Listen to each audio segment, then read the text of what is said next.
Hello everyone. In this video, I wanted to talk about self-mastery. How do you master a field of practice?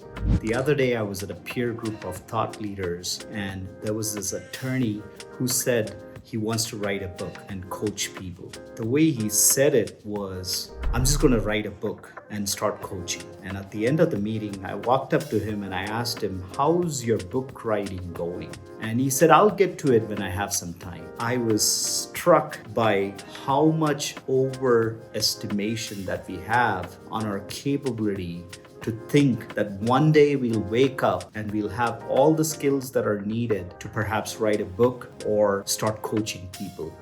Having those skills. What we seem to forget sometimes is the effort that was involved to get us to the position that we are in. Perhaps being an attorney, what you had to go through, perhaps being an innovator or a CEO or an executive leader, what you had to go through to attain this particular position. We seem to overestimate our capability to accomplish our objectives. Author Robert Greene talks about putting in 10,000 hours for an activity that you want to master. To master an area or a field, I believe you have to go through 3 phases. The first is the discovery phase, the second, experimentation, and the third, formation.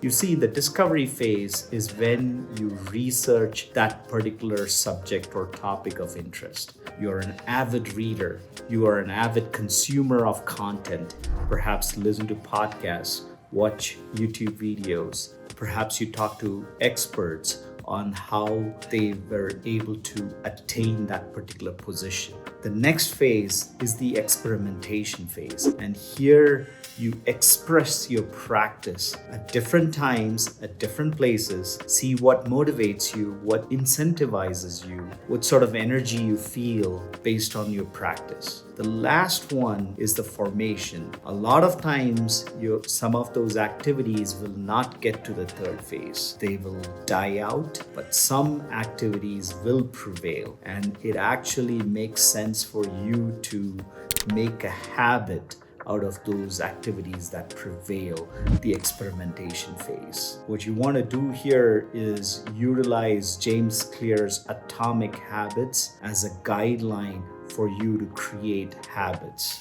In this phase, James Clear talks about creating a habit where you're performing an activity for a certain duration. So let's say you want to write a book. You're writing for 6 months, 3 pages every day, and now you are a writer. Let's say you want to become a runner. You run 1/4 of a mile every day for 5 months, and now you are a runner. We oftentimes really overestimate and are overconfident about our skills, the skills that are needed to get us where we should be, to master a certain field. Comment below.